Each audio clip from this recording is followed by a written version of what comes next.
हरिद्वार से गूंजा विकास और विश्वास का स्वर। अमित शाह ने किया 1129 करोड़ रुपए की परियोजनाओं का लोकार्पण। देवभूमि हरिद्वार में आज विकास और सुशासन को समर्पित भव्य कार्यक्रम आयोजित हो रहा है। इस कार्यक्रम में केंद्रीय गृह एवं सहकारिता मंत्री अमित शाह मुख्य अतिथि के रूप में शामिल हुए हैं। उन्होंने कहा कि धामी सरकार ने 4 साल में विकास का मजबूत आधार बनाया है। धामी सरकार ने एक एक समस्या को चुन चुन कर दूर किया है। 4 साल के अंदर मुख्यमंत्री धामी जी ने एक एक समस्या को चुन चुन कर समाप्त करने का एक रचनात्मक अभिगम लिया।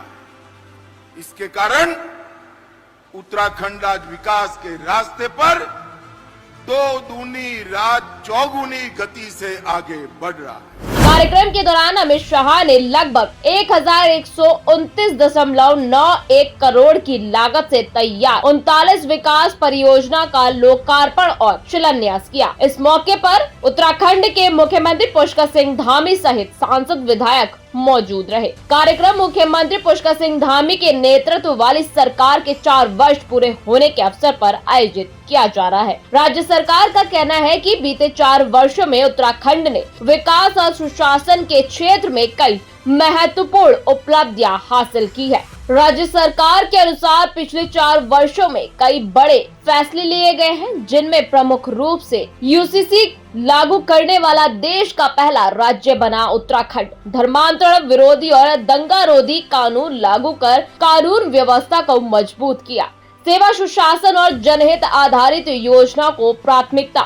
आदरणीय प्रधानमंत्री श्री नरेंद्र मोदी जी के दूरदर्शी नेतृत्व और आदरणीय अमित भाई शाह जी की कुशल रणनीति, संगठन कौशल और प्रभावी मार्गदर्शन का ही परिणाम है कि वर्ष 2022 में उत्तराखंड की देवतुल्य जनता ने सभी पुराने मिथक तोड़ते हुए, सभी परिपाटी बदलते हुए भारतीय जनता पार्टी को दूसरी बार प्रचंड बहुमत की सरकार के साथ सेवा करने का अवसर प्रदान किया था।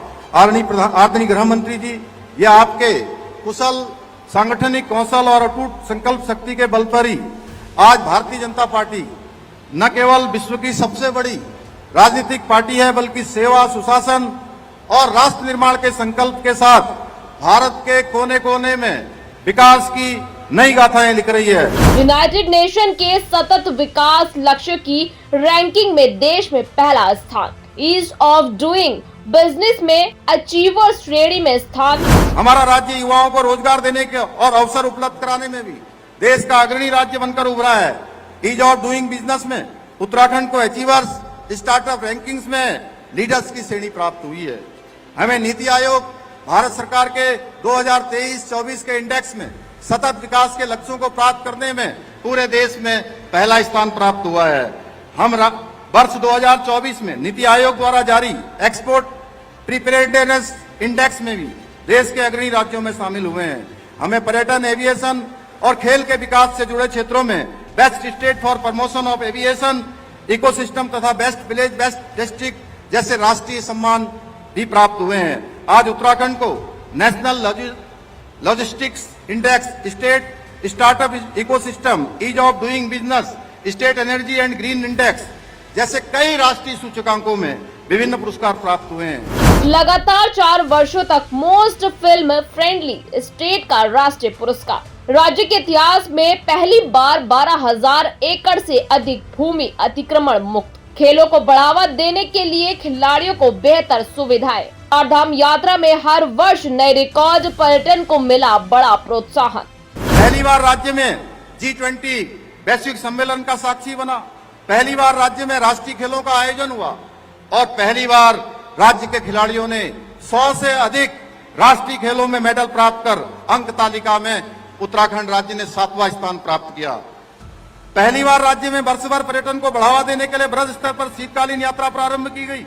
भाइयों बहनों, डबल इंजन की सरकार ने बीते 4 सालों में हमारे राज्य की आर्थिकी में 1.5 गुना से अधिक की वृद्धि की हुई है और पिछले 1 वर्ष में राज्य की जीएसडीपी में 7.23% की बढ़ोतरी हुई है और प्रति व्यक्ति आय में 41% की वृद्धि हुई है। बीते 4 वर्षों में राज्य का बजट 60,000 से बढ़कर 1 लाख करोड़ को पार कर गया है। बीते 4 वर्षों में राज्य में 20,000 से अधिक नए उद्योग स्थापित हुए हैं। बीते 4 वर्षों में राज्य में स्टार्टअप की संख्या 700 से बढ़कर 1700 हो गई है। आज हेलीपोर्ट की संख्या 2 से 7 और वहीं हेलीपैड की संख्या 60 से बढ़कर 118 हो गई है। आज आदरणीय प्रधानमंत्री जी के नेतृत्व में सनातन का जय घोष चारों ओर गूंज रहा है। भारत अपनी जड़ों से जुड़ते हुए पुनः विश्व गुरु बनने की ओर तेजी से अग्रसर हो रहा है।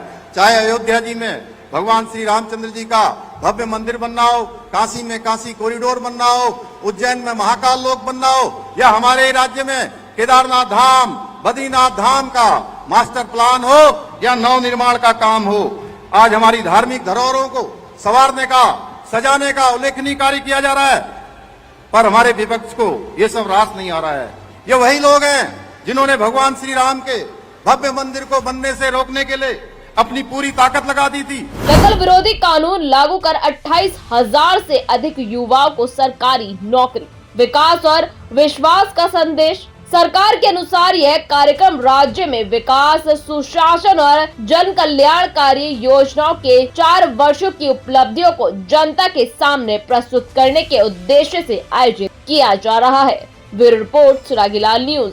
आज भारत G20 समिट, वैश्विक AI समिट जैसे बड़े वैश्विक सम्मेलनों की सफल मेजबानी करके विश्व पटल पर अपनी नेतृत्व क्षमता का परिचय दे रहा है।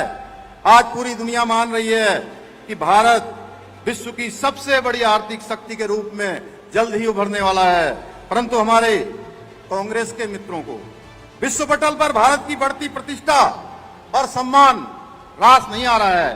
कांग्रेस के लोग आदरणीय प्रधानमंत्री मोदी जी का विरोध करने के चक्कर में आज देश का विरोध करने लगे हैं। हाल ही में आपने देखा होगा, देश के अंदर एक पूरी विश्व की AI बड़ी समिट के दौरान इन लोगों ने सारी हदें पार कर दी और वैश्विक ग्लोबल लीडर्स के सामने भारत को नीचा दिखाने का प्रयास किया। अपने युवराज के अपरिपक्व नेतृत्व में आज पूरी कांग्रेस दिशाहीन और देश विरोधी हो चुकी है।